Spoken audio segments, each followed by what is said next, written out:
नमस्कार दोस्तों, आकृति वर्ड में आपका स्वागत है। आइए दोस्तों, आप सभी को एक सुंदर सी प्राचीन कथा के बारे में सुनाती हूँ, जो कि सत्य घटना पर आधारित है। संसार में मोर मोरनी की उत्पत्ति कैसे हुई।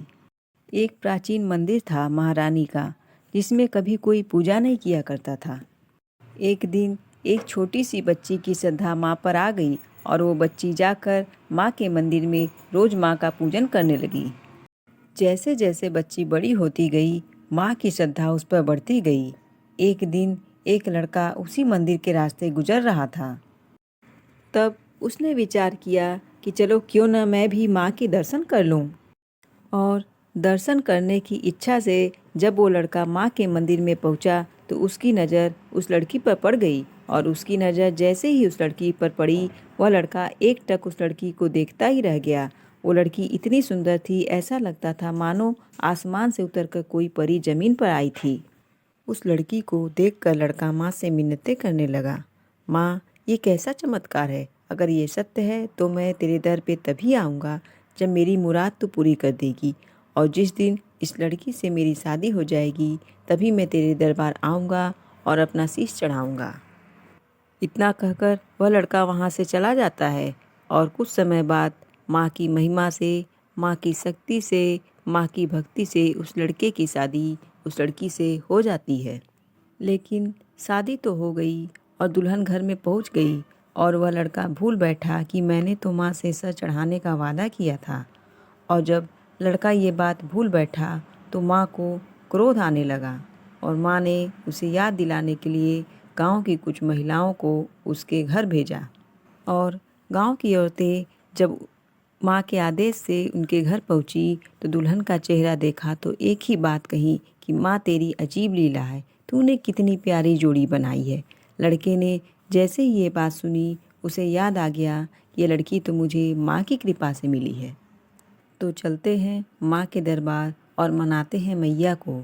और देखिए, साथ में अपने छोटे साले को लेकर और अपनी पत्नी को लेकर मंदिर के पास पहुँचा। मंदिर पहुंचकर उसने सोचा, मैं जो करने जा रहा हूँ इन दोनों के साथ कैसे कर पाऊँगा। तब उसने अपनी पत्नी और साले को बाहर खड़ा रहने का कहकर वो लड़का माँ के मंदिर में प्रवेश करता है और जाकर सबसे पहले माँ का पूजन किया। और पूजन करने के बाद मैया की तलवार और निकाली और अपना सिर धड़ से अलग कर दिया। और उधर बहुत देर हो जाने के कारण और मंदिर से कोई आहट न आने के कारण उसकी पत्नी कहने लगी, भैया जरा मंदिर में जाकर देखो तो जीजाजी अभी तक क्यों नहीं लौटे। और साला जब मंदिर में प्रवेश करता है तो देखता है कि एक तरफ जीजा का सिर पड़ा है, एक तरफ धड़ पड़ा है, और घबरा कर कहने लगा, माँ, मैं अपनी बहन को क्या मुंह दिखाऊंगा, क्या कहूँगा। और इतना कहकर माँ की तलवार लेकर अपना भी सिर धड़ से अलग कर दिया। बहुत समय बीत गया। जब भाई भी नहीं लौटा और पति भी, तो पत्नी सोचने लगी, माँ के मंदिर से कोई लौट क्यों नहीं रहा है, और ये मंदिर से बहता खून कहाँ से आया। और वो लड़की जब माँ के मंदिर में प्रवेश किया तो देखा कि एक तरफ पति का सिर पड़ा है और एक तरफ धड़ पड़ा था, और एक तरफ भाई का सिर और धड़ पड़ा था। लहूलुहान भाई और पति को देखकर लड़की पागल सी हो गई और रो रो कर माँ से कहने लगी, माँ, जब मेरा पति नहीं रहा, भाई ना रहा, मैं मायके की ना रही और ना मैं ससुराल की, तो मैं जीकर क्या करूँगी। और वो लड़की दौड़ कर गई और माँ की तलवार निकाल ली और चलाने लगी। तो मैया की मूर्ति से आवाज़ आई और माँ ने कहा, तू मरने की जिद मत कर पुत्री, मैं तेरी सारी इच्छाएं पूरी करूँगी।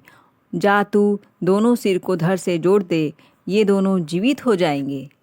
और उस लड़की से ये बड़ी भूल हुई कि पति के सर से भाई का धड़ और भाई के सिर से पति का धड़ लगाया।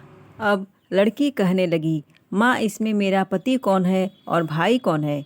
माँ ने कहा, बेटी, सर तो तुमने ही लगाए हैं, तो जो गलती तेरे से हुई है उसका भुगतान भी तुझे ही भुगतना पड़ेगा।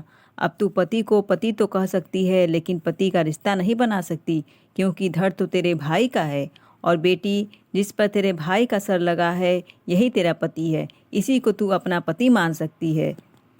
लड़की कहती है, माँ, सारा संसार तेरे को माँ मानता है, मेरे भी लाखों अरमान है कि मुझे भी कोई माँ कहे, लेकिन मेरी सारी इच्छाएं यहीं पर दफन हो गई। तब माँ ने कहा, पुत्री, मैं तुझे आशीर्वाद देती हूँ कि तू भी माँ बनेगी, लेकिन तुझे अपना रूप बदलना पड़ेगा। और मैया ने अपनी शक्ति से जिस पे पति का सिर था मोर और लड़की को मोरनी बना दिया।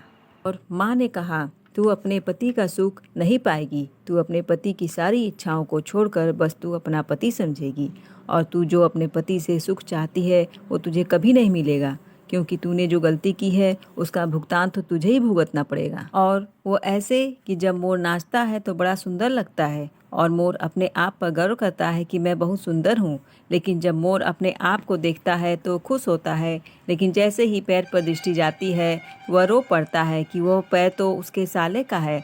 और मोर की आंखों से जो आंसू गिरते हैं उसको मोरनी पीती है और गर्भ धारण करती है। और माँ उसके मरे हुए भाई को, जिस पर पति का धड़ लगा हुआ था, उसे कबूतर बना दिया और तीनों का आशीर्वाद देकर देवी अंतर्धान हो गई। लाल रंग से सजा माँ का दरबार, हर्षित हुआ मन पुलकित हुआ संसार। नन्हे नन्हे कदमों से माँ आए आपके द्वार, मुबारक हो आपको नवरात्रि का त्यौहार।